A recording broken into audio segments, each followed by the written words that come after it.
अब मनोज जी मंडल जी से मेरे एक जरूर सवाल है, भाई साहब 2 घंटे पहले एक रिपोर्ट आई है, उसमें एनएसओ के प्रवक्ता साफ कह रहे हैं, कहा जा रहा है ये 50,000 जो नाम है जिनकी लिस्ट आई है ये साइप्रस के सर्वर से निकाली गई है।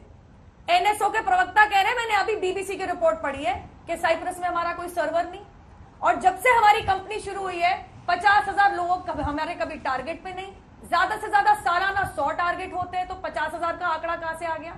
तीसरी बात, और साफ कहना चाहती हूं, मेरे हिसाब से अगर आप जवाब मांग रहे हैं तो टीवी पे डिबेट के ऊपर बैठ के बहस करने से तो अच्छा आपको पार्लियामेंट में ऑन रिकॉर्ड मंत्री जी आपको जवाब देने के लिए तैनात खड़े थे, उनके हाथ से कागज लेके फाड़ देना और मॉनसून सेशन के अंदर सत्र को डिस्टर्ब करना। ठीक है, अगर आप समझते हैं इस तरीके से लोकतंत्र चलेगा तो इसमें तो मैं कहूंगी कि आप कुछ छिपा रहे हैं, क्योंकि जो भी मंत्री जी सामने बोलेंगे वो ऑन रिकॉर्ड जाएगा।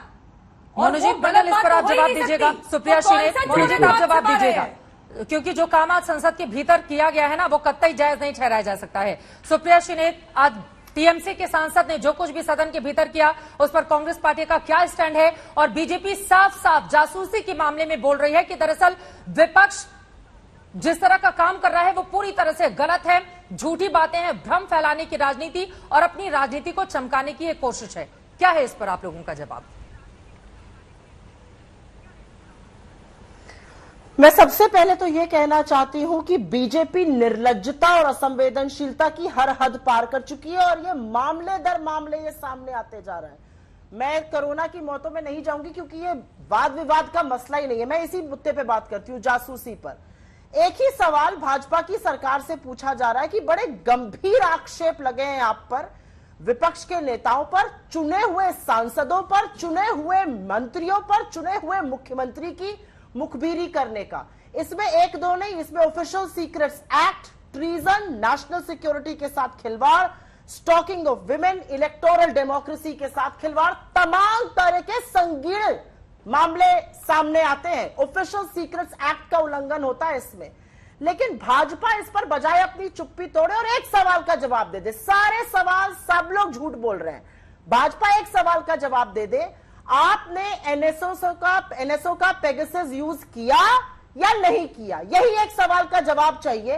इस एक सवाल का जवाब मंत्री नहीं देते, लेकिन इनके चीफ स्पोक्सपर्सन रविशंकर प्रसाद इसका सवाल का जवाब दे चुके हैं।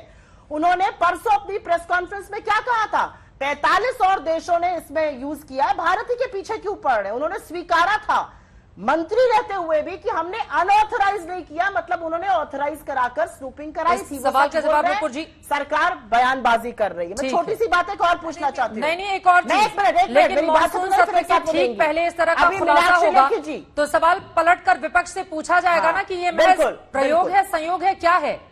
हाँ, इंतजार किया जा रहा था मॉनसून सत्र शुरू हो, ठीक उसके एक दिन पहले शाम को इस तरह का खुलासा हो और अगले दिन से सत्र फिर नहीं चलने दिया जाए।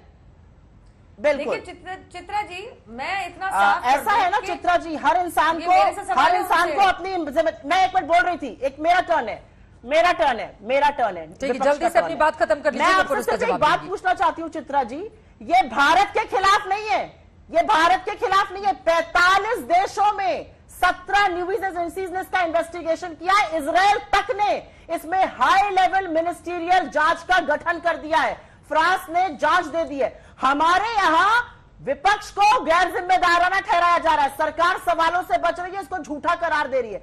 जिस देश से यह मामला आया है वहां पर जांच गठित हो गई है, फ्रांस जैसे देशों में जांच गठित हो गई है। अब जवाब ले लेते हैं, क्या लगता है वॉशिंगटन जांच करवा लीजिए नुपुर शर्मा जी, ऐसे इन्वेस्टिगेटिव एजेंसी विपक्ष झूठ बोल रहा होगा तो वो सामने आ जाएगा, तो भारत के खिलाफ साजिश होने लगती है। ठीक है, क्या मूर्खता की बात है। जांच में क्या दिक्कत है, जांच से क्यों भाग रहा है कोई? भाई जांच कराइए, दूध का दूध पानी का पानी होगा। मैंने शुरुआत में ही कहा था कि जिन लोगों को जवाब चाहिए वो जवाब देने तो दे, कागज फाड़ देंगे तो जवाब कहां से आएगा। आइए करिए डिबेट, हो जाए एक प्रॉपर डिबेट, डिटेल में हो। दूसरी बात, 2019 में भी आईटी मंत्री जी, मैं जरा अपना पूरा जवाब दे दूं, मैं आपके बीच में नहीं बोल रही सुप्रिया जी, प्लीज इस तरीके से डिबेट नहीं होगी। 2019 के अंदर हमारे आईटी विभाग के मंत्रीगण ने साफ बोला है कि कोई भी अनऑथराइज यूज नहीं हुआ। अभी भी रविशंकर जी ने कहा है, और परसों की बात मैं आपको बता दूं तो हमारे मंत्री वैष्णव जी ने साफ संसद की पटल पे खड़े होकर कहा था कि हम सब्सटैंशिएटेड है, ये सेंसेशनलिज्म है, प्रोपोगेंडा है। चलिए मैं आपकी बात पे आती हूं।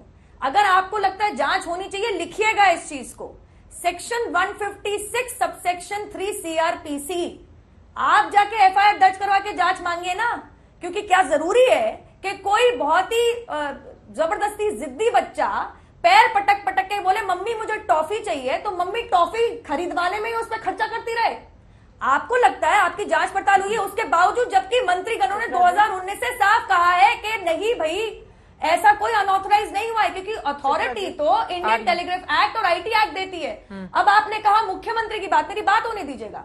आप शायद गहलोत साहब की बात कर रही होंगी, जिनके ऊपर तो कायदे से सीधा आंकलन ये लगाया जा रहा है कि अपने विधायकों के ऊपर, अपने मंत्रियों के ऊपर स्नूपिंग कर्नाटक के डेप्यूटी आप शायद डॉक्टर मनमोहन सिंह की बात कर रही होंगी, जिन्होंने 2010 में साफ आके सार्वजनिक रूप से माना है कि हाँ हम स्पाइंग और स्नूपिंग करते हैं और उसको सही ठहराया है।